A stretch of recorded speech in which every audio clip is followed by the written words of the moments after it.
আসলে যাই বলা হলো, আমি আসলে ফটিকছড়ি উপজেলা বিএনপির একজন নগণ্য সদস্য, আমি কোনো নেতা নই। ফটিকছড়ি উপজেলা বিএনপির আপনারা জানেন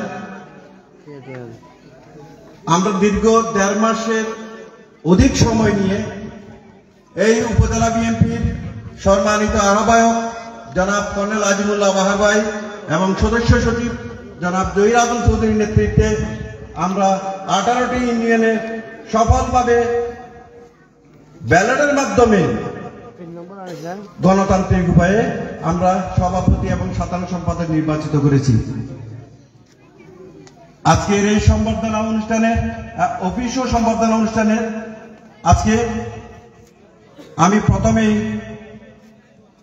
অভিনন্দন ও শুভেচ্ছা জানাচ্ছি অত্র ইউনিয়নের নবনির্বাচিত সভাপতি জনাব বোরহানুদ্দিন মেম্বার সাহেবকে এবং সদস্য সচিব জনাব শফিউল আজম চৌধুরী সাহেবকে বাংলাদেশ জাতীয়তাবাদী দল ফটিকছড়ি উপজেলার পক্ষ থেকে শুভেচ্ছা ও অভিনন্দন জানাচ্ছি।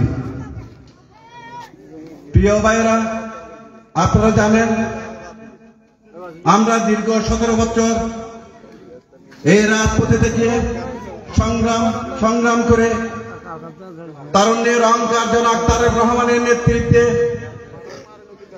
দীর্ঘ 17 বছর আমরা আন্দোলন সংগ্রামে ছিলাম। এই ফ্যাসিস্ট সরকারকে নির্মূল করার জন্য এই 5ই আগস্টের আগে চট্টগ্রাম শহরে ফটিকছড়ি সদরে যতগুলা প্রোগ্রামে আমরা জাতীয়তাবাদী দলের জন্য করেছিলাম, সবথেকে উল্লেখযোগ্য ভূমিকা এবং উল্লেখযোগ্য উপস্থিতি ছিল এই দাঁতমারা ইউনিয়ন থেকে। এটাই উল্লেখ্য যে আমরা দাঁতমারা ইউনিয়নের সবচেয়ে উল্লেখযোগ্য স্থান হল এই হাসনাবাদ। হাসনাবাদ বিএনপির একটা উর্বর জায়গা। আমি কোথাও যাইনি, আমি ইউনিয়নও আসি নাই। বোরহান ভাই যখনই আমাকে বললেন যে হাসনাবাদ, আমার কেন জানি আমি হাসনাবাদ আরো কয়েকটা অনুষ্ঠানে আমি এসেছিলাম। হাসনাবাদ বললে আমার মনটা টানে, কারণ এখানে সবাই পরিষ্কার আন্তরিকতার মানুষ।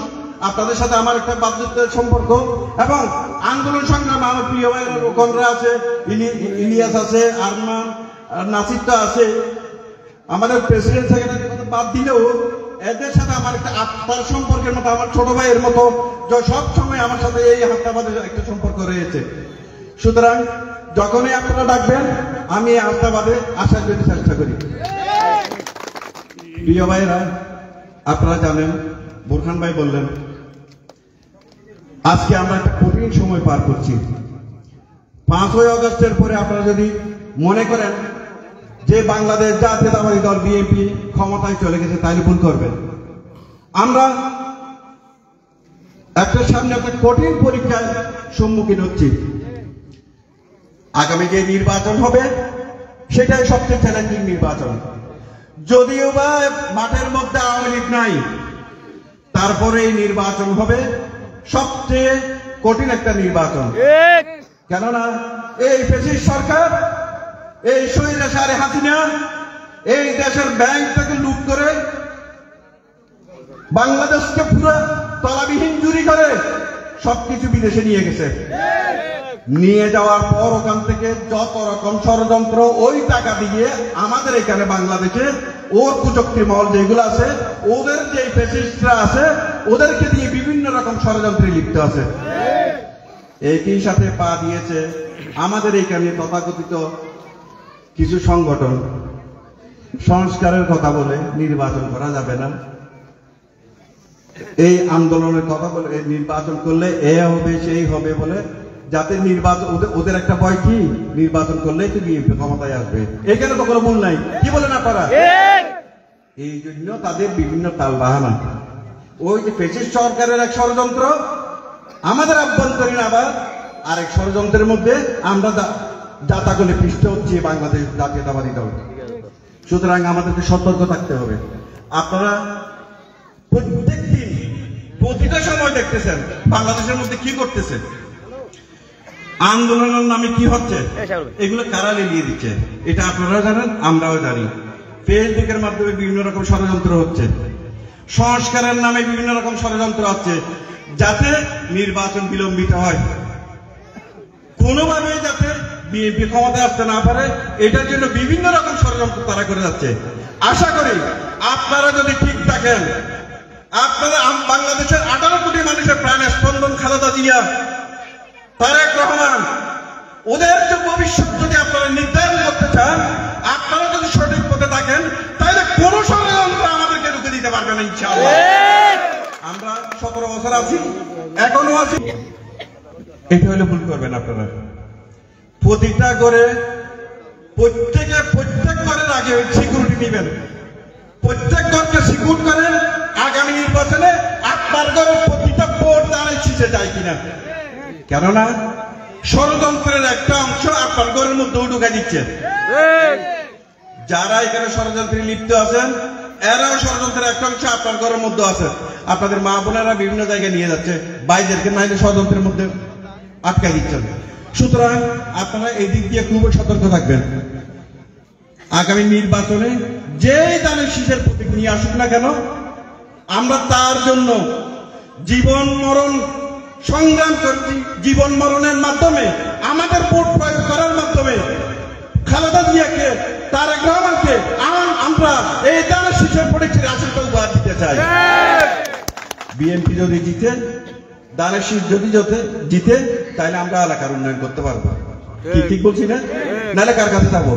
সাংসদ লাগবেই, যে আসুক না কেন। আমাদের কর্তব্য আমরা দানের শীষকে জিতিয়ে এই বিএনপিকে এই আসনটা উপহার দেওয়া। সুতরাং আপনারা অনেক কষ্ট করেছেন, অতীতেও করেছেন, বর্তমানও করছেন। এই উর্বর এলাকা দাঁতমারা, এটা বিএনপির একটা ঘাঁটি বলা যায়। ফটিকছড়ি উপজেলার মধ্যে সবচেয়ে বেশি ভোট মনে হয় দাঁতমারা ইউনিয়নে, আমার জানা মতে, ঠিক আছে না?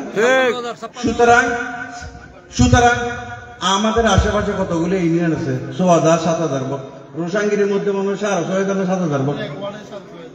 তাইলে সুতরাং দাঁতমারা, বাগান বাজার, এই দুইটা সবচেয়ে বড় ইউনিয়ন বলা যায় আয়তনের দিক দিয়ে, কিন্তু জনসংখ্যার দিক দিয়ে ফটিকছড়িতে সবচেয়ে দাঁতমারায় 1 নম্বরে আছে।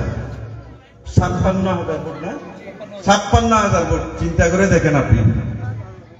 এই আপনারা সুরক্ষিত রাখতে হবে।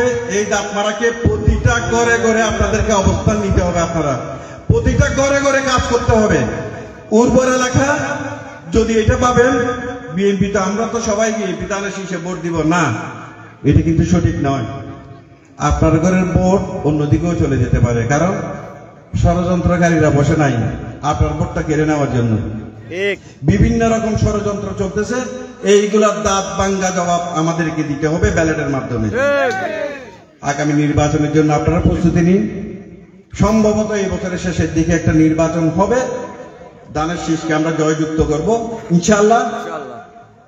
আমি কথা বাড়াবো না, আমাদের প্রধান অতিথি সাহেব আছেন, উনি গুরুত্বপূর্ণ বক্তব্য রাখবেন আপনাদের উদ্দেশ্যে। আমি এটাই বলবো, আজকে এই বিএনপি পরিবার, আমরা একটা বিএনপি পরিবার। আজকে যুব দল, ছাত্র দল, স্বেচ্ছাসেবক দল, শ্রমিক দল, আমরা 11টা দল মিলে এই বিএনপি মাদা সংগঠন।